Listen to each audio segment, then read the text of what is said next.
Welcome, everyone, to Holocaust Museum LA. My name is Michael Morgenstern, and I work with our survivor community and public programs at the museum. And this afternoon, you have the honor and privilege of listening to Hershel Greenblatt, a Holocaust survivor who will share his story with you. And afterwards, you'll be able to use the Q&A box to ask questions.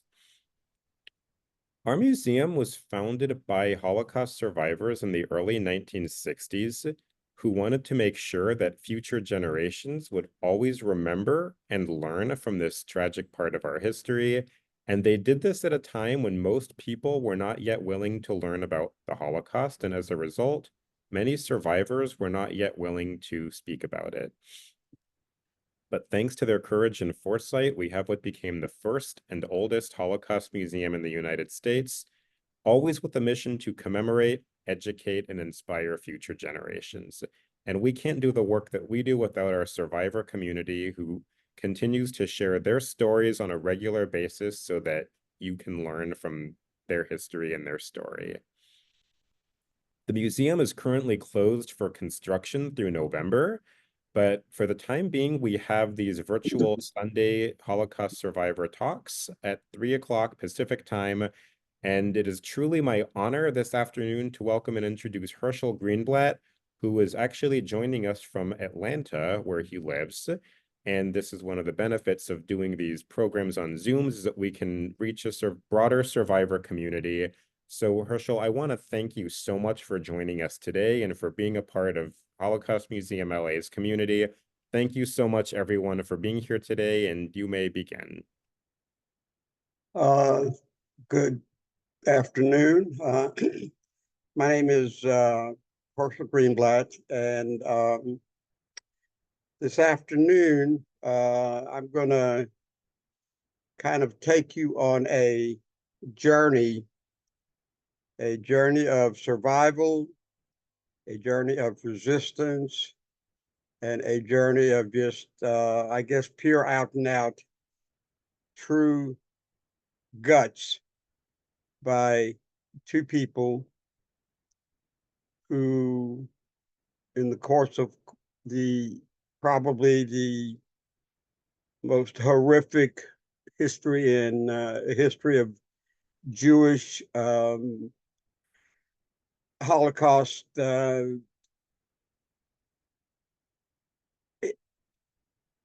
unbelievable suffering.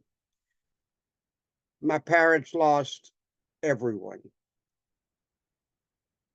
My mother only had only survivors of my mother's family were her two sisters, Hannah and Maya.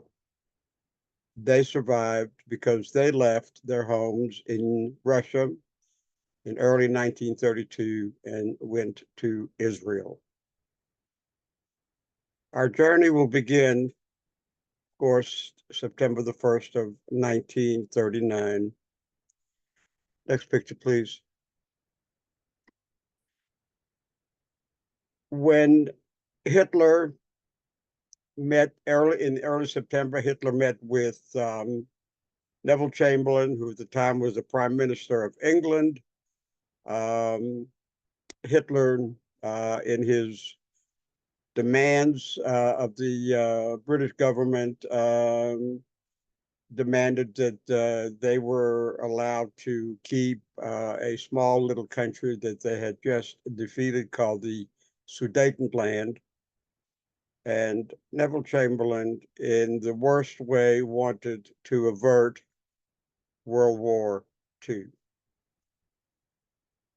Neville Chamberlain gave in. Hitler promised that that would be the end of aggression, that that's all they needed, that that's all they wanted, that the Sudetenland was part of the German empire or whatever.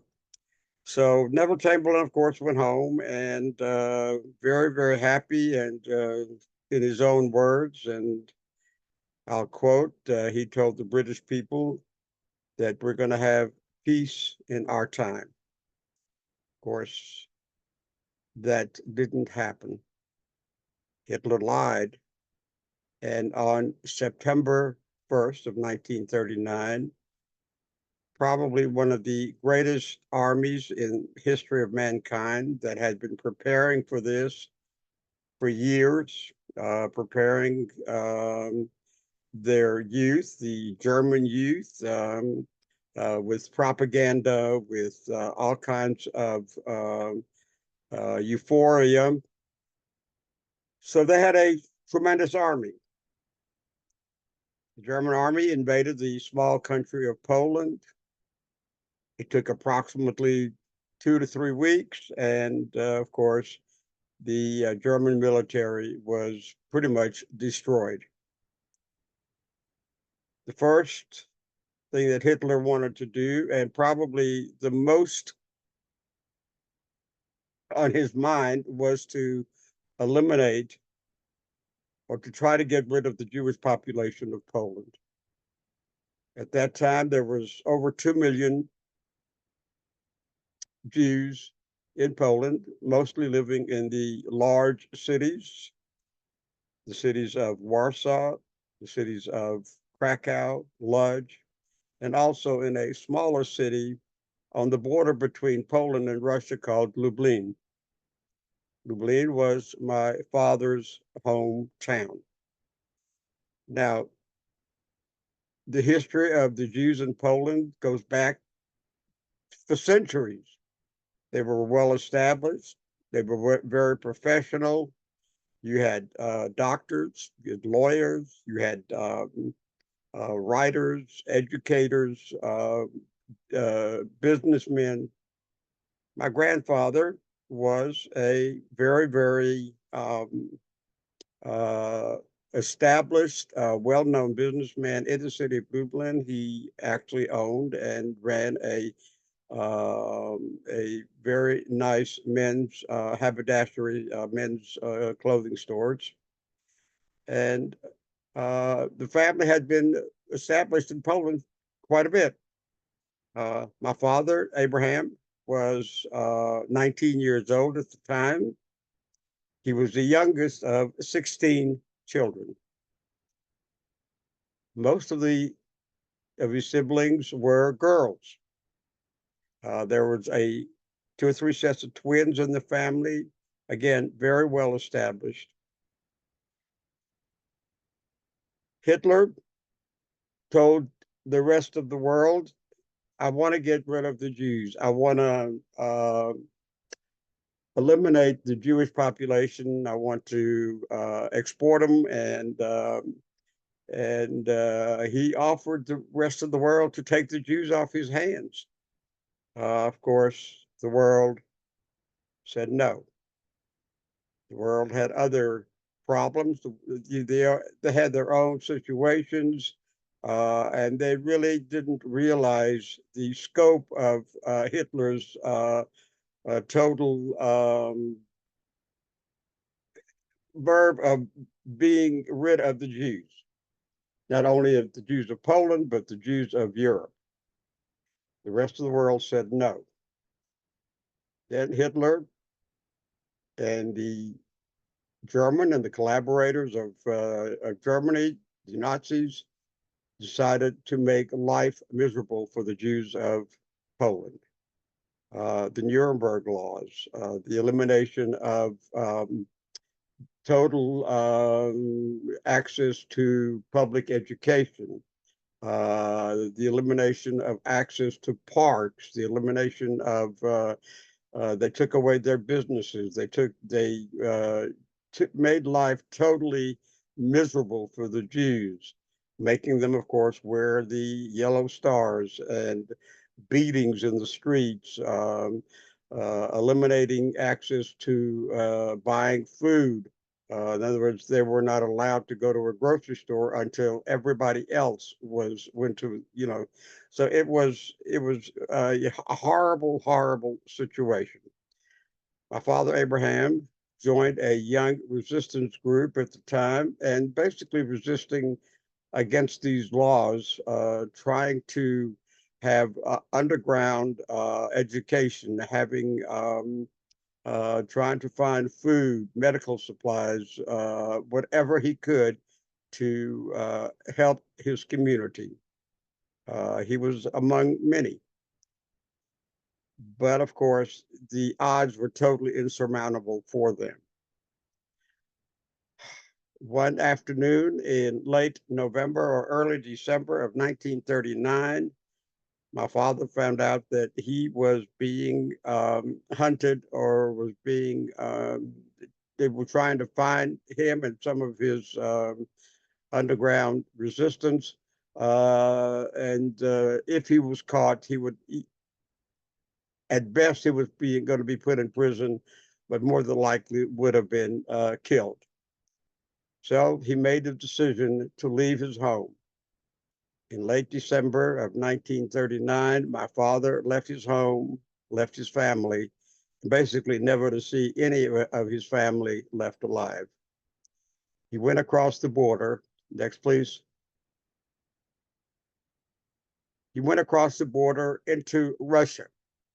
Now, this particular map that you're looking at, and I would like for you to look at it very, very closely.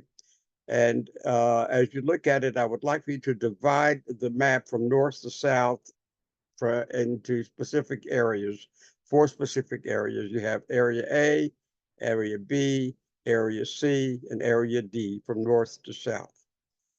Now, here is where my father, in his travels, it took him a couple of months, but he finally found his way into the small city of Kremenchuk. Kremenchuk was my mother's hometown. My mother was the youngest of 4.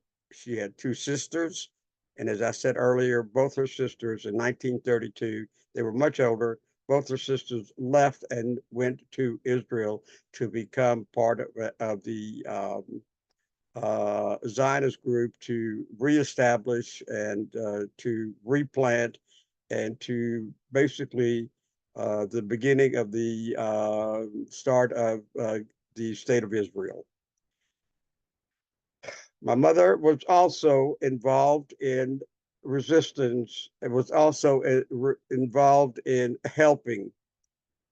She was only 18 years old at the time, and they had a very interesting hiding place. Their resistance and their fight there was mainly against the Russian citizenship, the Russian people in and around her hometown, the Russian police, the gulags, in other words, they were also being persecuted because of their Judaism. They had a very interesting hiding place. About 35 or 40 miles west of the city of Kremenchuk, there's a network of underground caves. These caves were where a lot of Jews hid from persecution by the Russians, and eventually also hid from the Germans. So eventually, my father met up and with this particular group and became part of the group to try to help.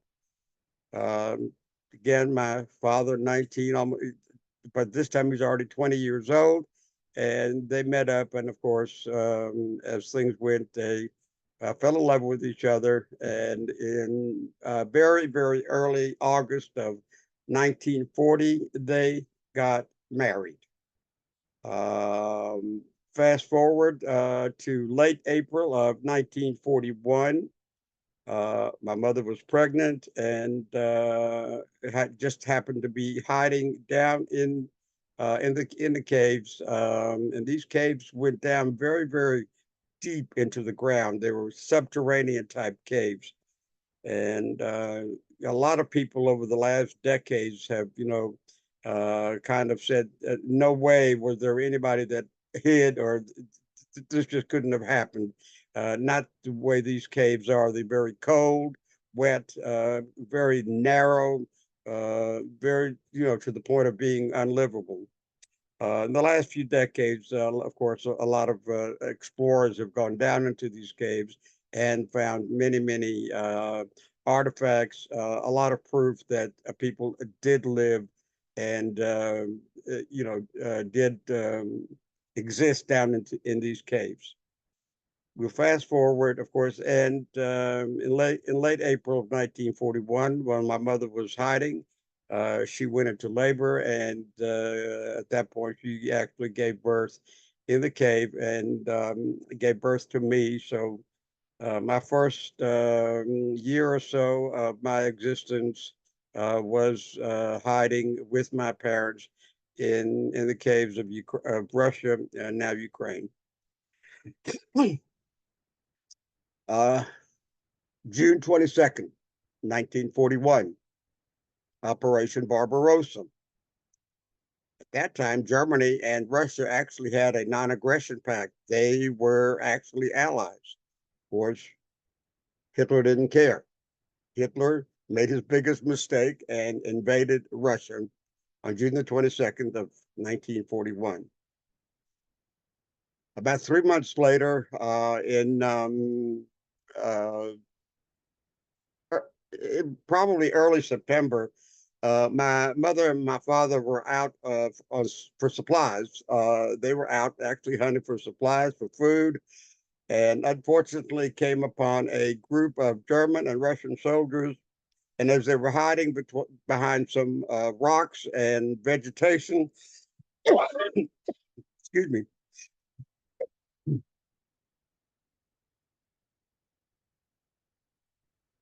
a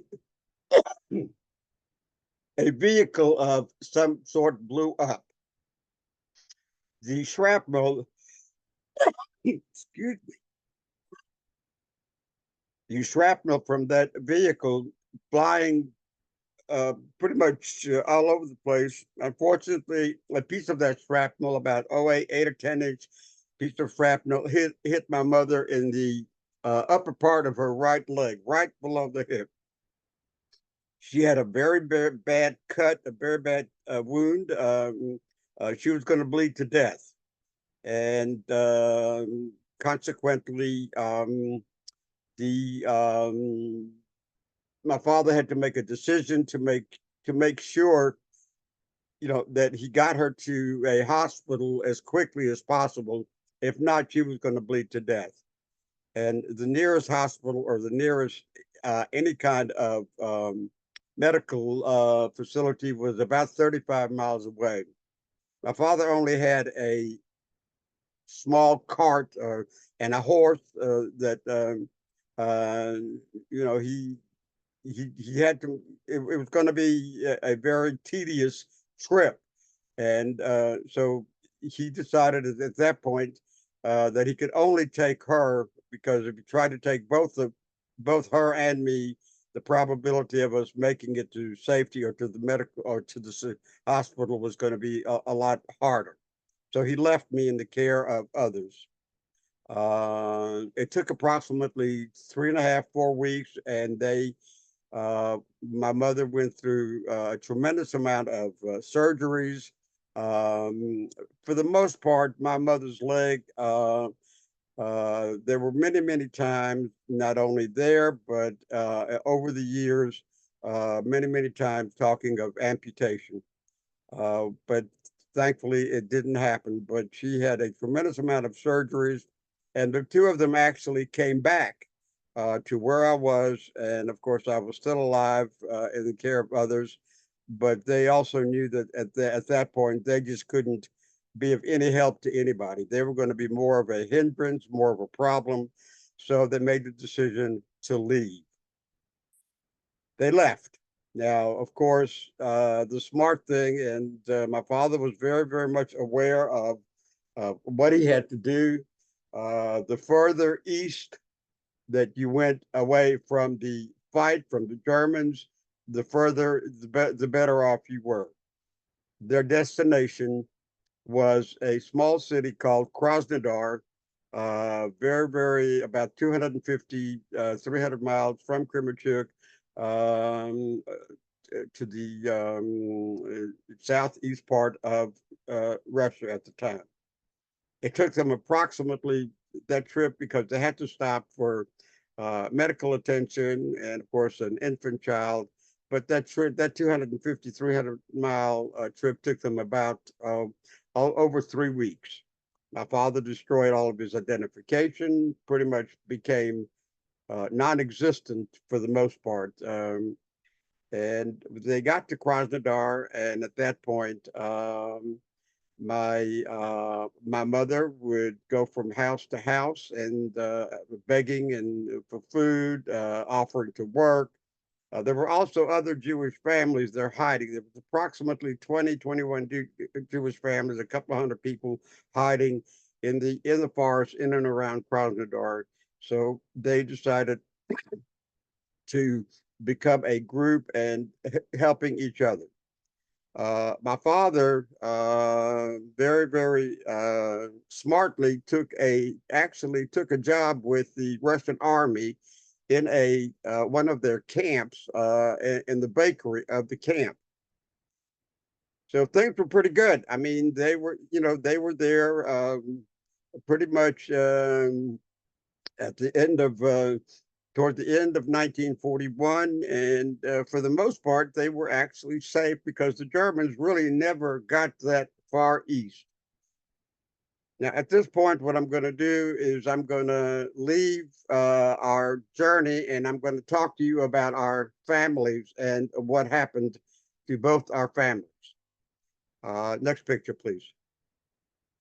This is basically giving you an idea of what the caves and how they look. And if you look down on the right, you can see that they go down very, very deep.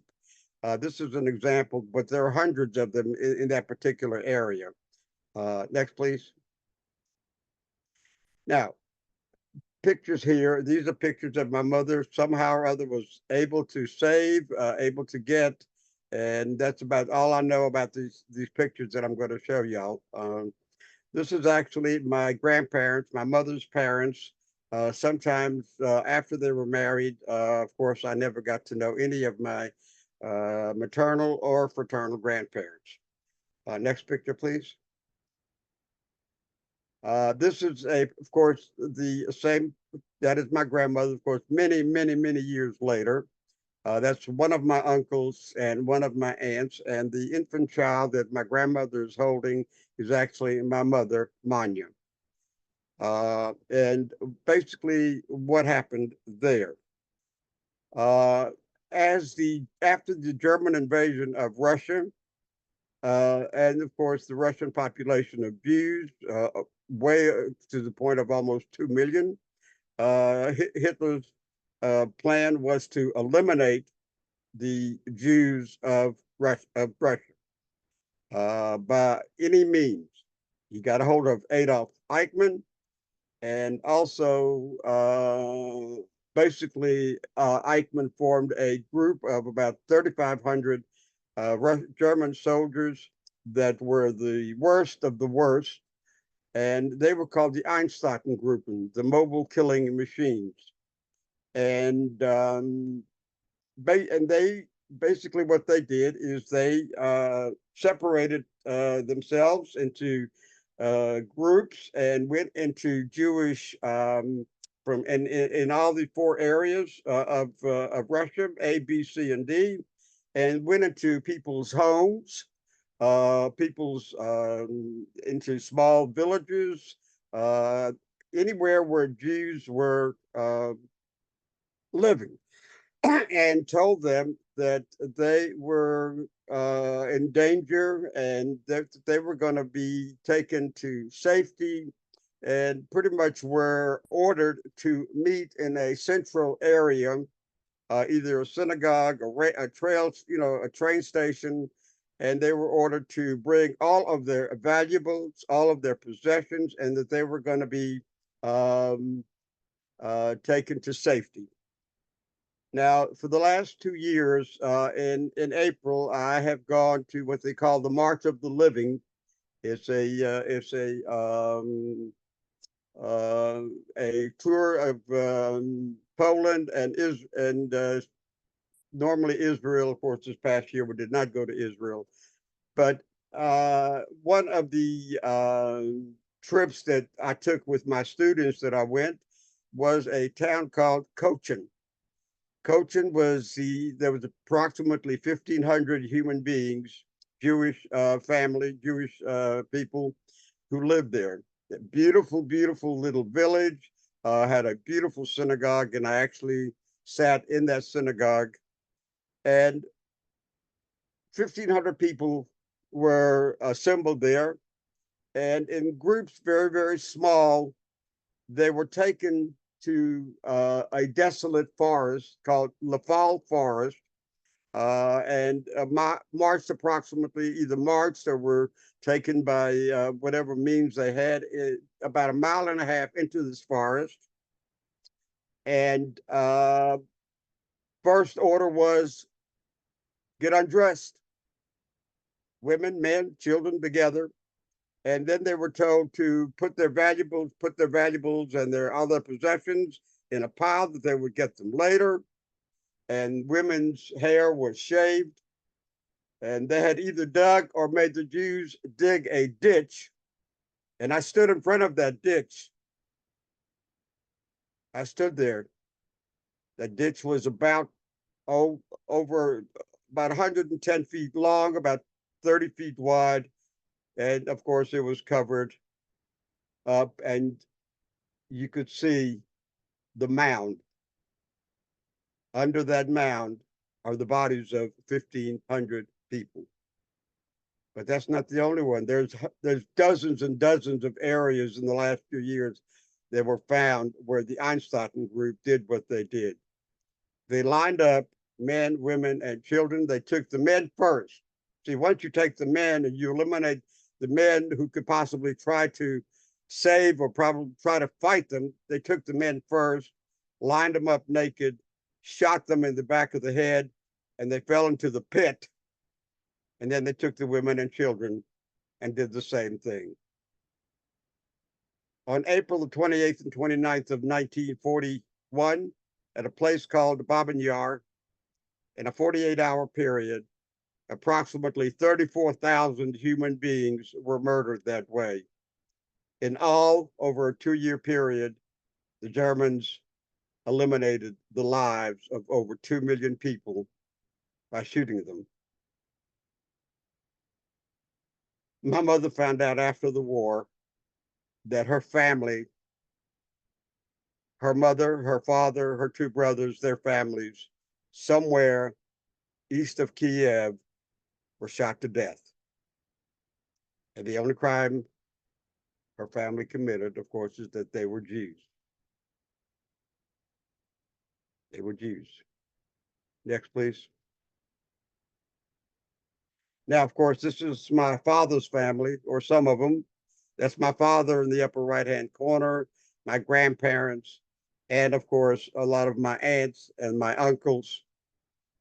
A very beautiful, beautiful family. Now, what happened to them? Well, as I explained earlier, the Nuremberg laws, and nobody wanted to help the Jews of Poland. Hitler decided, well, I've got to do something. I have got to get them in a way to try to starve them to death, to try to make their lives so miserable that they were just going to die. So, of course, at that point, he opened up the ghetto of Warsaw, Lodz, Krakow, and also in the city of Lublin, taking the Jewish population of all these cities and taking them out of their homes and putting them in areas of the city which should have been condemned. Some of the worst, unbelievable living conditions, cramming families into rooms that, maybe a dozen people into a room that could possibly hold two or three. And surrounding them with barbed wire, guards, and vicious dogs. And this is how they lived. Give you an example. If you were a young child in one of these rooms and you just wanted to, you said to your mom, "I need to go to the bathroom."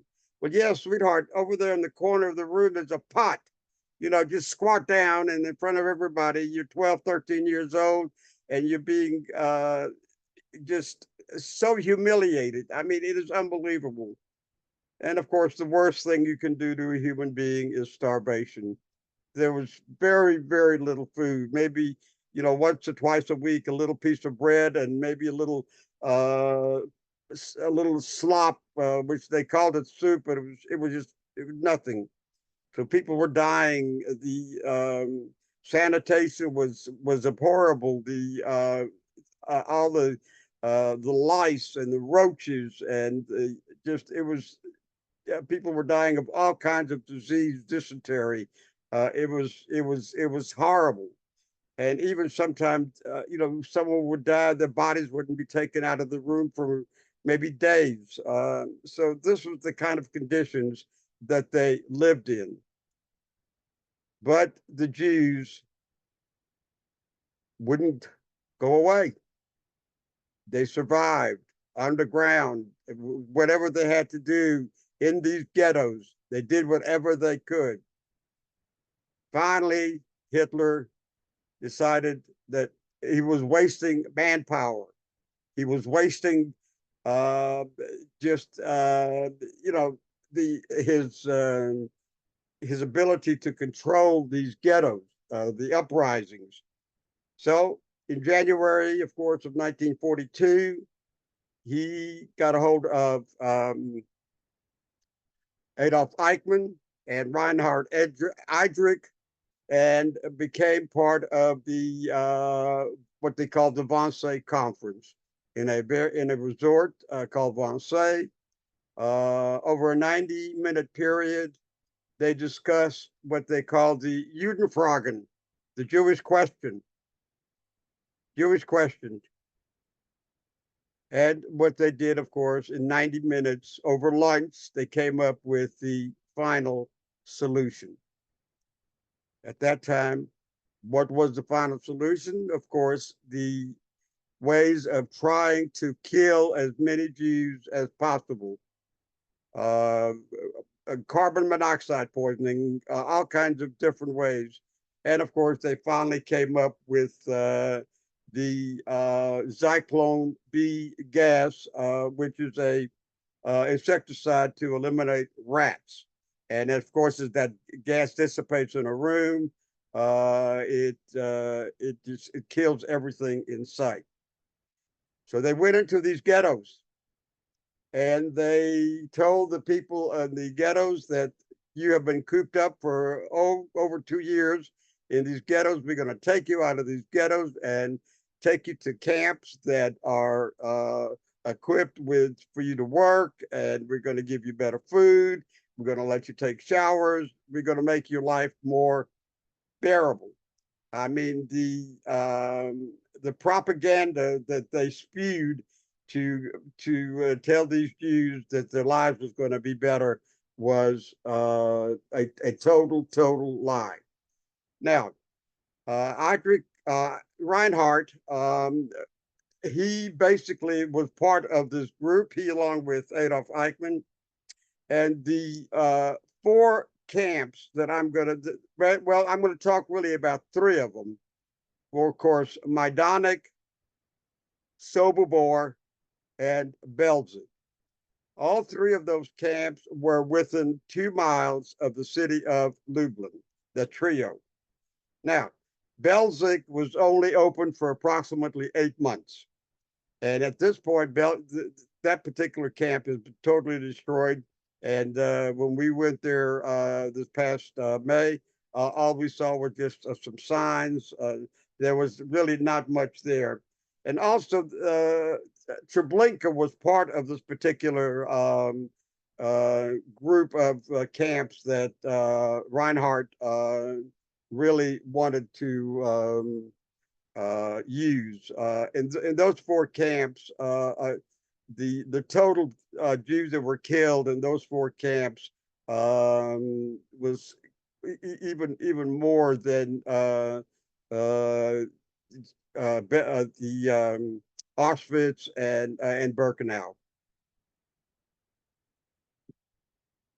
Now, Belzec, as I said, only open for 8 months, and in 8 months, almost 480,000 people were murdered, mainly women and children and the elderly. If you were taken to Belzec, you were dead within an hour of getting there. The men, if they were able to work, still able-bodied, were taken to Majdanek, and Majdanek was also used, of course, as a prisoner of war camp for the Russian prisoners. And once you were worked to the point of exhaustion and you couldn't work anymore, then you were eliminated in the crematorium and, of course, in the ovens of Majdanek. They took people and actually, took them and let them take a shower and gave them they were very peaceful. They just kind of lulled them and said, put your clothes over here. You're going to get them later. Take a shower. And of course, then they, once they did this, is, oh, we have to disinfect you. You have to be disinfected. There's a room, and I was actually I walked through one of these rooms at Majdanek with a group of students twice, 2 years ago and this past year. And I'll describe it to you. I'll describe this room to you. Basically, the room is about 30 feet long, about 15 to 18 feet wide, and about 20 feet high. And of course, you've got the um, uh, shower heads, and on the floor there are different piping. And they said, we're going to disinfect you. And naked after their showers, they shoved these human beings, these men and women and children and elderly, into these rooms to the point where they could barely breathe. They were so tight in their clothes, so the gas could get to them a little bit faster. And of course, they locked the 6-inch steel door, and that door is still there. I saw it. I walked through it. And they dropped the Zyklon B canisters through the ceiling. And within 20 to 25 minutes, as the gas dissipates all over the room, they're dead. And then they took the bodies, and on a conveyor belt, there are two buildings right next to each other. One is the gas chamber, one is the crematorium, and they put the bodies on this conveyor belt. And I saw the 4 different ovens, and then they put their bodies inside and burned them.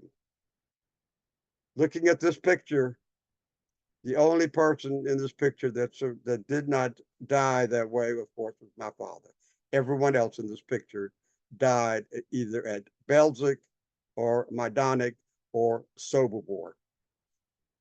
At Auschwitz, I was in the room of books, and they have over 5 million names, and I saw my family's names, and they told me where they died. I finally had the closure, and I knew where my family was murdered. Again, only crime was that they were Jews. Next, please. This is a picture of one of the set of twins, my father's sisters and their husband. I tell my students when I talk to them, 6 million. First thing you probably learn when you study the Holocaust. 6 million Jews, 11 million human beings in total. 6 million, that's a number I just cannot get it around. I can't imagine it. I just can't. So I tell my students that I talk to, let's not think about it as 6. I mean, that's pretty much the population of the city of Atlanta. So I said, instead of taking 6 million, let's take one human being 6 million times. Look at the picture. What was their crime? They were Jews. They were human beings. And this is how my family was totally murdered. My father lost everybody. My mother lost her parents, her brothers, their wives, and their children. Next, please. Now let's get back to our journey. Everything is pretty much good. Hiding. My mother was, again, was able to get decent medical attention. And my father had a job with the Russian army. Well, in March of 1943, my father made a very big mistake. One afternoon, my father had just baked about 200 loaves of bread for the soldiers, but decided that he was going to take 2 loaves of bread, hide it under his coat, and take it home to his family. Well, he got caught.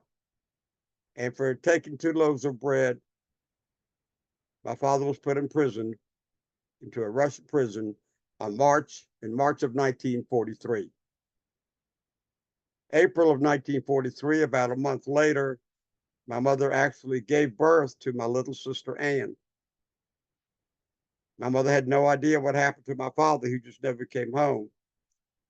And a lot of times I asked her, she said she didn't know. Either he had been killed or maybe just abandoned us, but she didn't know. The smartest thing my mother did, of course, she never left the area. She stayed with the other Jews that were in hiding in and around the city of Krasnodar. In late September of 1945, my father was released from prison. The war was over. The Russians were allies, so they released a lot of their prisoners. And by the grace of God, my father was reunited with us. But the problem for the Jews of Russia was not over. The problem was communism. The Iron Curtain was about to come down. Life for the Jews of Russia was going to be unbearable. Life for the Jews of Russia was not going to be worth anything. It was going to be starvation. There was going to be hard labor. My father decided, along with some of the others, approximately 194 people from the age of 2, which my sister was the youngest, to the age of 94. Now, ladies and gentlemen, at this point, I am 5 years old. Everything that I'm going to describe to you in the next few minutes is what I remember, what I lived through. My father got a hold of a couple of cattle cars and decided to make the trek across Europe to a DP camp, a displaced persons camp outside the city of Salzburg, Austria, called Hallein, the little city of Hallein. The first camp we went to, though, was another camp called Beth Bialik. Now, Beth Bialik was a German army camp that had pretty much been destroyed. The roofs were there were holes. It was the barracks were just dilapidated. That was approximately 1,500 miles away. 1,500 miles by train, what, 2 or 3 days, 4 days? That trip took us approximately 4.5 weeks. Why? Because we could only travel under darkness. If we were caught by the Russians trying to escape communist Russia, they did one of 2 things. If you were lucky, they would just send you back. But a lot of things, and this has been documented. There's actual film on this. They locked you inside these cattle cars and set you on fire. So we had to be quiet.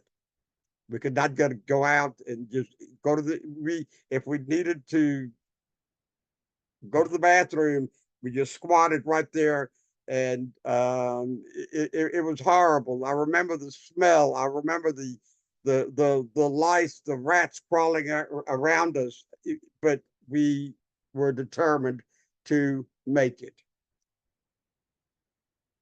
But one morning I woke up, and the 2 elderly gentlemen in their 90s that were sitting next to me, I saw them. They were not there anymore. And I saw my father and 2 other men wrapping their frail bodies in some sort of burlap and just put them by the side of the railroad track. We couldn't even say the mourner's prayer for them because we had to be quiet. Finally, we made it across the border into Austria. outside the DP camp, the displaced persons camp of Beth Bialik. The doors opened up very, very quickly. And I look out and there's dozens and dozens of soldiers. I was afraid. I didn't know who these soldiers were. Was I about to be shot? I didn't know. But they were American soldiers. The American Army nurses took the children, 23 of us, off the train, took us to a room. Girls and boys were separated. They got us undressed. And my mother said, as a 5-year-old, I weighed approximately 21 pounds. I was near death, and so was my sister Ann. These Army nurses saved us. They gave us food very, very, very, very deliberately. They sprayed us with a delousing powder to get the lice and the roaches that were crawling all over us, trying to get us cleaned up. As they did, I started bleeding on my back and my butt from the bites of these roaches and whatever else was crawling. And I still have a number of scars on my back, just basically as a reminder of what happened to me. It took about a year and a half, and they finally brought us back to life. Next picture, please. Here we are, about 2 or 3 days before we were see, we were in Beth Bialik was a camp where people kept coming after the war, coming out of the death camps, coming out of hiding, because we had no place to go. We had no homes to go back to. We had nothing. We had nothing. But they brought us back to life. And once we were pretty much human, we were transferred to another camp, a camp called Haline. Haline was a much better, it was better equipped. Haline at one time was actually the headquarters of the SS in Austria during the war. Very small camp. And if you can look at this picture on the right, that's my mother, of course, my sister Ann and I, after almost a little over a year and a half in the first camp. And of course, the little girl that my mother is holding is my little sister Ethel, who was actually born in the DP camp of Beth Bialik. Next picture, please. This picture, very, very interesting. We got to Haline and we were being taken care of. We had they gave us our own room. We had a window, we had a door, it was a wooden, but we didn't have the necessities of being human. You know, knives and forks and spoons, and just being able to live as human beings. Well, that if you had money, you could go into Salzburg and buy it, but we didn't have any money. So my father formed a group of underground with black market. And if you look at this picture, these are the men that that's my father in the middle. And this was a little beer garden outside the camp. And this is where they were, and basically, bought and traded cigarettes with American soldiers and jewelry, whatever was in short supply, canned goods, whatever they could get a hold of to trade. And this is how they made their living. And my father was pretty good at it.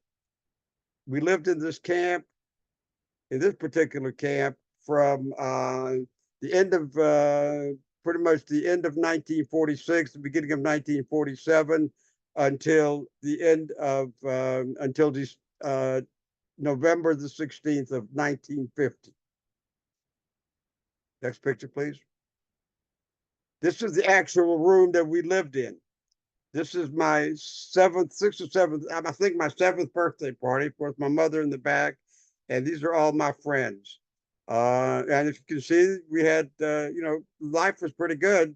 We had, we were in a DP camp, we were in a displaced persons camp, but having the money and being able to do, You can see the pastries and these boys on the left-hand side of the picture, all of these boys were orphans. So not only on one leg did my mother take care of her three children, but also other children during the night, had no other place to be. So we all slept on the floor, and my mother was taking care of us. But she wasn't the only one. There were other mothers that did the same things. We wanted to go to Israel. That was not going to happen because of the blockades by the British, the War of Independence. My mother finally decided, thanks to President Truman, immigration laws were enacted that gave us the ability to apply. We met certain criteria. You had to meet certain criteria, certain things. And eventually my mother was able to apply. That application took us approximately 3 years. And on Yom Kippur, the Day of Atonement of 1949, that afternoon, we finally got our papers and we were ready to go to the United States. Of course, we didn't leave till about a year later.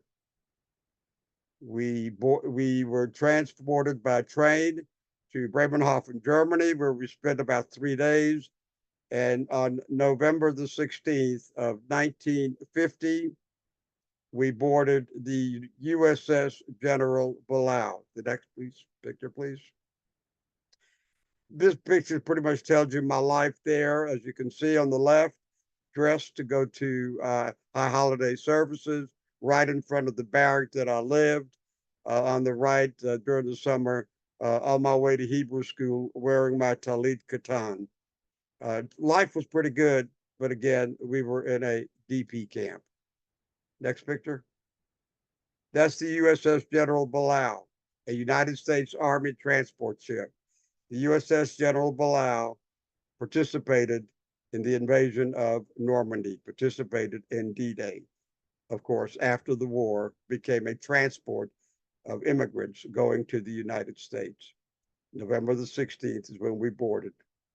About 10 days later, the day before Thanksgiving in 1950, I wake up very early in the morning and go up on deck with my father, and everybody's laughing, crying. It was just bedlam. It was singing, kissing. It was unbelievable. And I'm almost 9 years old, and I try to figure out what's going on. And I finally get to the deck, and it says, here, and I see, next picture, please. I see the Statue of Liberty, and I feel maybe I do have a future. Maybe I have a life. They take us into Ellis Island. They give us our green cards. And as soon as we get all of our paperwork, they put us on a train and we're headed for the city of Atlanta, being sponsored by the Welfare Federation of the city of Atlanta. Next picture. My green card, of course, my Russian name, Grisha, came to the United States November the 25th of 1950 as a DP, a displaced person. Started my life. Third grade, a young Jewish teacher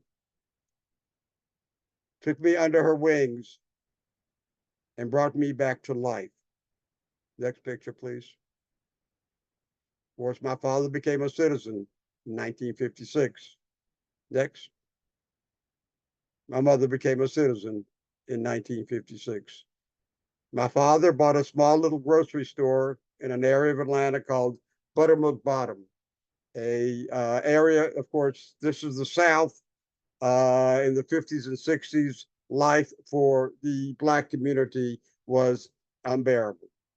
My father's store was right in the middle of it. He owned that store from 1952 to 1969. And in that time, my father paid it forward. My father became very, very close with Dr. King, and my father fought for equality as a Dr. King fought for dignity for his community. And that's what my father did. My father paid it forward. Next. this is my family. In 1971, I finally have a family. That's me in the middle, my wife Rochelle, who in August and I will be celebrating our 60th wedding anniversary. My little brother George, that was born here in the United States. My two brother-in-laws, Herman and Stuart, who were officers and did two tours in Vietnam. My sister Ann, my sister Ethel, my son Jeff, right in front of me, my oldest son. So I finally have a family.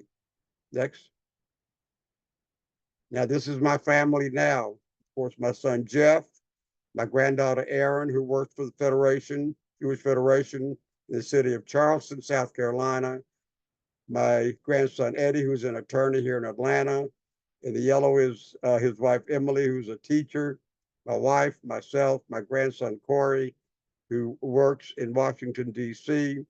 My granddaughter Hannah, who is in the she runs a vice president of a large company that does event plan. She does event planning, and of course my daughter-in-law Karen, who just retired after 35 years of being a teacher, and of course my youngest son Jacob.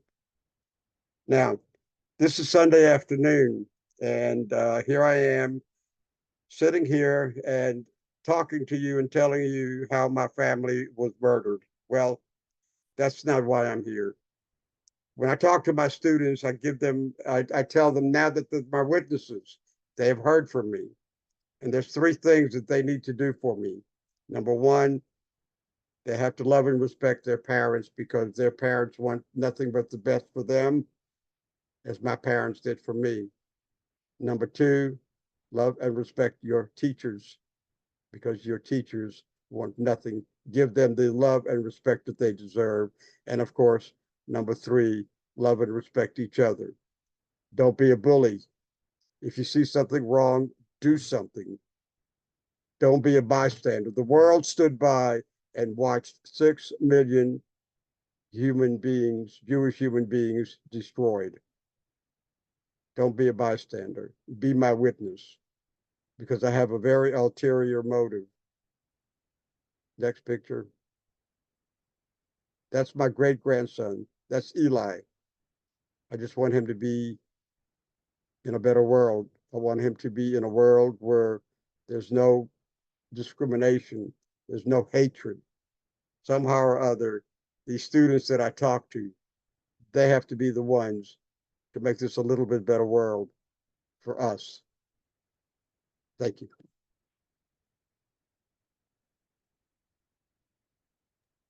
Thank you so much for sharing your story with us.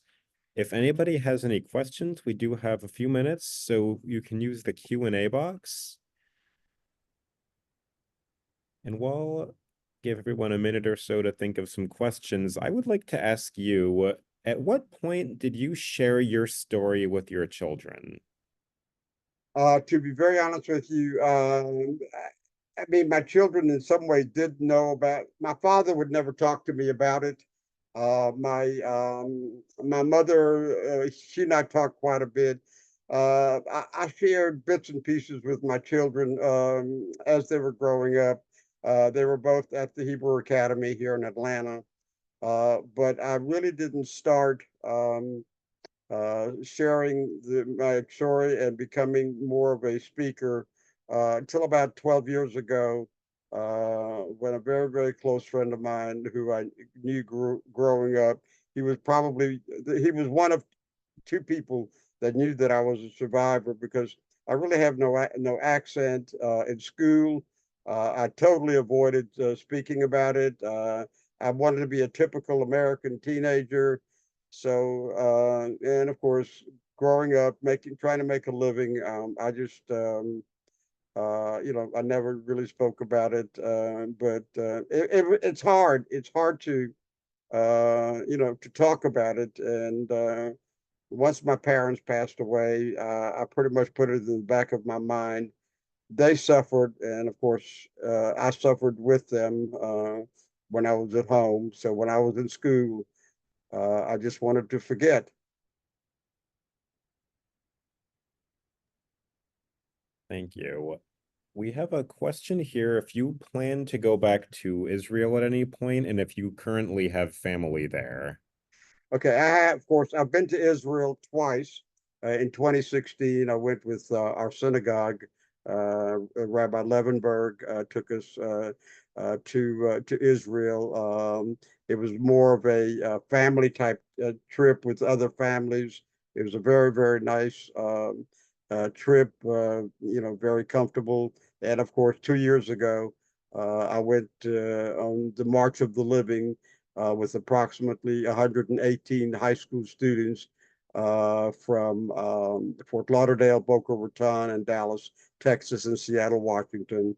And at that point, that was the celebration of Yom HaZikaron and Yom HaShmiot, the anniversary, the 70th anniversary of the State of Israel, and of course Memorial Day. It was a wonderful trip. So I've been to Israel twice, and of course, hopefully, I'll get back again. Uh, Praying that the war in Israel and Gaza will end, and we'll be able to go back next year with the students that I'm actually working on for next year's trip to March of the Living. Thank you so much. Can you please remind us when your parents passed away? My mother passed away at a very early age. She passed away in 1971. She was like about I think she was 50, 51 years old. My father lived till 1994, but he had a tremendous amount of medical problems the last couple of years. So I lost my mother in 1971 and lost my father in 1994. Thank you. What was the Holocaust survivor community like in Atlanta when you were just when you arrived and for the next couple of Uh, that was very interesting. We had in from 1949 to the end of 1951, there was a big immigration, and there was a very, very large community in Atlanta. I know one of the people that you work with, Miss Rachel Podberg. Her family was one of the families that were here. Actually, her grandmother lived uh, right across the hall from us. Uh, no, I think maybe that was her great grandmother, and so there was a lot of families that we were called the Greeners, and we actually built in 1963 built a Holocaust memorial at Greenwood Cemetery here in Atlanta. They decided that they wanted to have a place where they could say cottage, say the memorial, the memorial prayer. So there was a very, very tight community that was here.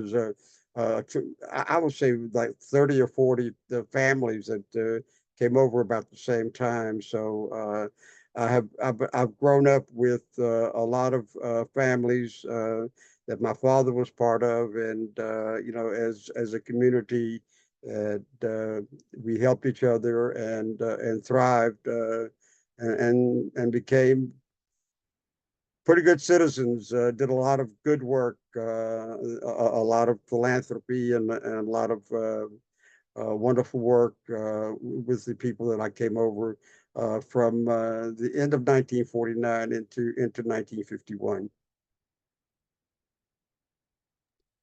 And we still have a lot of them that are, we have a lot of second, third generation that are carrying on their work and speaking. And there's, I say maybe one or two,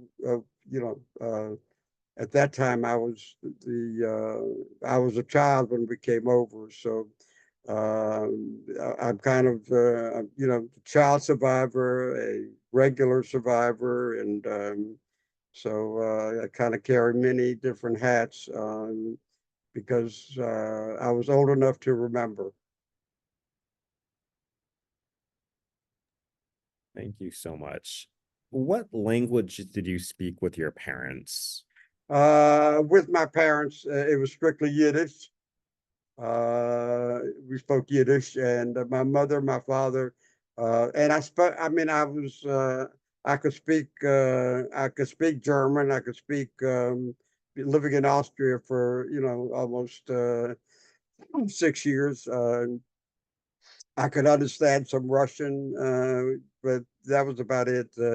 But I would say, 99% of the time at home, we spoke Yiddish.